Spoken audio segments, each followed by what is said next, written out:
Assalamualaikum warahmatullahi wabarakatuh. Anak-anak, bagaimana? Apa kabar? Sehat ya? Hai Kaila, hai Reina, yang lain, ayo yoga, Anggi. Ya, kita awali pembelajaran kali ini dengan doa dulu agar ilmunya bisa berkah ya. Saya panggil dari sini, berdoa, mulai. Selesai. Nah, untuk seterusnya, sehat ya semuanya. Nah, untuk pembelajaran bahasa Indonesia kali ini sebenarnya tidak jauh beda dengan pelajaran kelas 7 dan kelas 8. Pertemuan kali ini langsung saja saya pada materi inti karena ya kan sudah pernah saya ajarkan mengenai penilaian dan seterusnya.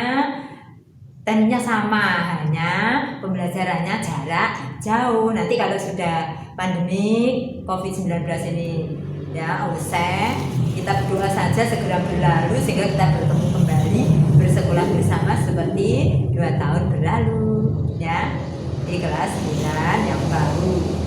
Nah ini kali ini ya kalian lihat di sini ada beberapa jenis bahan makanan yang ada di sekitar kita dan selalu kita butuhkan setiap hari.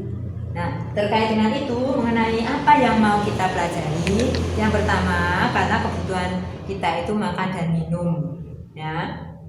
Itu yang utama makan dan minum. Mengenai sandang, pangan itu ya rukun pokok. Dulu saya katakan yang utama adalah kebutuhan yang sangat erat dengan hidup dan kehidupan. Yang berkaitan dengan hidup apa ya? Makan dan minum. Coba kalau kita berpuasa seharian tidak pernah makan dan minum, apa? Mendengarkan penjelasan saya ini nanti ya kalian wajib perlengkapan yang harus kalian lakukan. Catat dulu apa saja yang harus kalian lakukan nanti. Nah, kita pertemuannya 2 jam. Ya, jadi nanti cukup lama, namun pengantar dari saya ya yang inti saja nanti saya sampaikan. Untuk selebihnya nanti kalian bisa bertanya lewat WA ya. Sudah siap atau belum? Sudah ya? Nah, silahkan nanti setelah mendapatkan penjelasan dari Bu Ali, kalian ya mengamati ya. Kemudian teks laporan pengamatan di kelas 7 sudah ada atau belum? Itu ya, laporan hasil observasi atau pengamatannya. Mengamati apa? Bahan-bahan makanan dan minuman yang setiap hari kita butuhkan atau kita perlukan. Nah, bisa dipahami ya? Ingat, karena masih dalam masa pandemi, tetap seringkali cuci tangan, pakai sabun dengan air yang mengalir, kemudian menggunakan masker, jaga jarak, dan tidak perlu berkeliaran ke sana kemari. Nah, untuk itu silakan dibantu orang tua. Yang putri bisa membantu memasak, minyak dan seterusnya. Yang laki bisa membantu di kebun atau di ladang berkaitan dengan menyiapkan kebutuhan sehari-hari. Nah, itu kita lihat tadi sudah ya. Di sini ada bahan makanan yang berkaitan dengan buah-buahan, sayuran, kemudian lauk dari sayur ya anak-anak. Ini bahan-bahan sayur. Ini tadi di situ sudah ada loh Bu ya. Ternyata tomat tidak hanya untuk buah. Yang hijau ini biasanya kalau hari bisa untuk di sayur anak-anak. Dioseng-oseng sama itu ikan asin. Nah ini juga. Ini sebenarnya selain untuk sayur bisa untuk minumannya nih. Contoh-contohnya terus ini untuk lauk. Nah dengan demikian contoh saja ya anak-anak. Nanti yang harus kalian lakukan. Kalau kalian memerlukan minuman, ini nanti ya kalian bisa mengecek ini namanya apa tuh? Buah jeruk ya. Ya jeruk. Nah, yang suka nyanyi mana Deva? Nah, ini ya, mau makan buah jeruk Bali, kita tidak harus pergi ke Bali. Cukup ada di sini di kebun kita sendiri. Kita bisa menikmati. Ini hasil dari kebun sendiri anak-anak. Makanya yang laki yang sulit untuk membantu orang tua di dapur bisa membantu menanam sayur, buah dan seterusnya ya, sehingga kita tidak selalu beli ya. Maka dari itu kalau di masa-masa pandemi semacam ini ya kita tidak bingung ya untuk mencari bahan-bahan yang ada di sekitar kita. Contohnya tadi ya sayur dan seterusnya.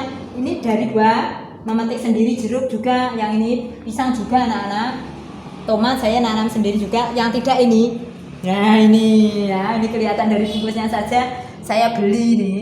Ya, mau makan buah apel batu. Nah, tidak harus pergi ke Batu. Ternyata di pasar di sini ada. Nah, kemudian untuk sayur-sayuran juga semacam itu anak-anak. Ya, nih kalau kalian pergi ke Buari ini banyak sayuran ini, kenikir, ini nanam sendiri juga. Ada pari, terong, koro. Nah ini menanam sendiri, yang tidak menanam ini beli ini. Ini selentrong. Nah di kebun banyak ini enggak usah menanam, ternyata tumbuh dengan sendirinya. Yang kuasa alhamdulillah diberi. Nah diberi sayuran tanpa harus menanam. Ini daun pepaya anak-anak. Ini juga memetik tadi. Nah banyak gizinya juga. Ini nanti silakan kalian bisa. Ini kalau ini lauk. Ini beli ya kalau lauknya. Kalau yang ini enggak ini. Ini anak saya ternak sendiri. Tidak horn ini sebenarnya ayam kampung, hanya ya disilang. Ini bibitnya joper itu loh ya. Nah ini bisa bertelur. Kemudian ini juga nanam sendiri ya, ini beli. Nah ini dari pemberian kakak menanam sendiri ini ya, belagu. Nah itu tadi. Terus apa yang perlu kalian lakukan? Tadi saya mengatakan buah jeruk ini tidak hanya untuk buah ya. Kalian bisa mengonsumsi dalam, yang tidak suka buah jeruk, mengonsumsi dalam bentuk minuman, jus jeruk. Kalau yang terlalu besar ini mungkin ini bisa jadi jus. Nah cukup mudah ya. Nah yang perlu kalian tuliskan untuk seterusnya nanti, yang perlu diunggah apa, ini langsung gerak cepat karena tidak terlalu rumit ya. Teks laporan hasil observasi ini tadi sudah diamati ya, sudah ada di kelas 7. Ingat ya itu, waktu kalian saya suruh untuk melaporkan observasi taman sekolah, ada yang toilet, ada yang musola, ada yang perpustakaan, itu ya. Di kelas 8 kalian juga disuruh membuat atau menulis teks laporan hasil perjalanan. Sehabis kalian ke Pulau Dewata itu harusnya membuat laporan hasil perjalanan. Ya, kalau yang mabuk ya tentunya ya bagaimana hasilnya. Nah ini, nah terkait dengan itu apa yang harus dituliskan? Yang pertama kali judulnya ya. Judulnya apa? Ya bahan makanannya. Hendak kalian uji cobakan apa? Karena untuk tahap awal atau pertemuan yang pertama ini, kemampuan yang harus kalian kuasai adalah bisa menuliskan teks laporan hasil percobaan. Apa yang diuji cobakan? Ya tentunya yang kita butuhkan keseharian, makan dan minum. Makan dan minum anak-anak tadi ya. Saya ambil contoh tadi buah jeruk, kemudian ada wortel untuk minuman, bisa untuk makan. Jeruk bisa untuk makan, bisa minuman. Kalau jeruk untuk buah itu makan ya. Kemudian kalau yang sayur tadi tomat dan wortel itu untuk sayuran juga. Yang lain, nah itu tadi banyak sayuran itu bisa untuk minum ya, untuk yang daun pepaya atau mungkin. Nah tuh, nah kalau yang ini tadi tidak hanya untuk sayur anak-anak, kalian sudah kental sekali sekarang, tidak hanya untuk sayur tapi untuk ceriping ya, atau apa?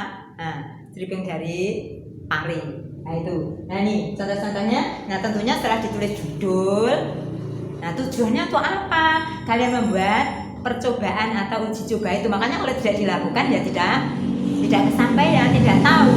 Ya setelah itu kalian tahu zat-zat atau kandungan gizi apa yang ada dalam bahan-bahan makanan yang kalian konsumsi setiap hari. Makanya seringkali saya mengatakan bagaimana harus memilah dan memilih makanan yang sehat dan bergizi seimbang, tidak hanya sekedar makan. Maka dari itu, dari Bapak Kepala untuk beberapa bulan yang lalu itu disarankan, bahkan orang tua pun sudah dikumpulkan untuk kalian membiasakan diri sarapan atau makan pagi sebelum berangkat itu, kemudian bawa bekal. Tujuannya apa? Sudah berulang kali juga saya katakan, tujuannya supaya kalian hidup secara sehat atau higienis, jasmani dan rohani, tidak terbiasa dengan jajan di jalanan. Mengapa demikian? Nah, dulu sudah saya katakan karena banyak sekali kuman-kuman yang berterbangan lain. Kalian kan tidak tahu didoani atau tidak. Beda kalau masakan orang tua kalian. Ya, insya Allah Allah dengan bacaan basmalah dan seterusnya. Tadi kan juga tuh diawali dengan doanya itu, sehingga sehat jasmani dan rohani. Ya, kalian kalau membuat makanan atau minuman juga diawali dengan itu. Dan nanti yang mau membuat jus wortel sebelum di jus itu dicuci dulu, kemudian ya dibacakan basmalah paling tidak ya, Bismillahirrahmanirrahim dan seterusnya. Nah itu setelah itu, nah tujuannya sudah ya, kandungan apa yang harus ditulis sesuai dengan uji coba kalian. Makanya kalau tidak dilakukan tidak tahu kandungan gizinya, caranya bagaimana, ukurannya bagaimana. Nah ini dikaitkan dengan teks prosedur yang kelas 7 ya. Nah caranya mungkin dikupas atau langsung dicuci, kemudian di blender, atau mungkin hanya diiris-iris. Kalau yang tomat ya, yang tomat tidak harus di jus. Kadang yang tomat itu kalau saya ya minum itu biasanya buat minuman gula, terus saya cuci tomat, diiris tipis-tipis langsung diminum bisa. Itu kalau tomat. Kalau jeruk juga semacam itu yang ya tidak perlu nah misalkan buat air gula, kemudian diberi jeruk yang sudah diiris, kemudian diambil airnya itu. Nah ini contoh-contohnya ya, juga untuk nanti ya lain, misalnya sayur atau mungkin itu labu itu ya, bagaimana cara memasaknya. Orang tua kalian mesti pinter itu ya, lebih pinter dari Bari ya, mungkin bisa diolah jadi dodol, tidak hanya sekedar kolak ya. Kemudian zat yang sangat bermanfaat bagi tubuh apa, sehingga orang-orang ya desa kental sekali dengan yang namanya labu atau waluk bahasa Jawanya itu ya. Nah biasanya tidak hanya untuk kolak tapi juga untuk dodol. Nah ini banyak mengandung karbohidrat. Selain itu zat apa silakan nanti kalian, nah kalau kesulitan bisa baca-baca di website atau di Google-nya itu ya, banyak ya manfaat atau kandungan gizi yang terdapat di labu, kandungan gizi yang terdapat di wortel, kandungan gizi yang terdapat di sini. Ikan asin ya, ikan asin itu mengapa saya ambil ikan asin? Nah karena ikan asin itu menurut saya kandungan gizinya lebih tinggi daripada pindang atau mungkin daripada ayam itu loh, ayam sayur. Nah ini ya, mungkin itu anak-anak ada yang ingin ditanyakan. Yang pertama kali itu ya, yang perlu kalian lakukan, bantu orang tua sambil mengadakan uji coba. Kalau kalian tidak mau ya nanti tidak tahu hasilnya. Nah sehingga kalian tahu kandungan gizi yang ada di dalam zat-zat makanan yang setiap hari kalian konsumsi, sehingga bisa memilah dan memilih mana-mana yang bermanfaat dan mana-mana yang kurang bermanfaat.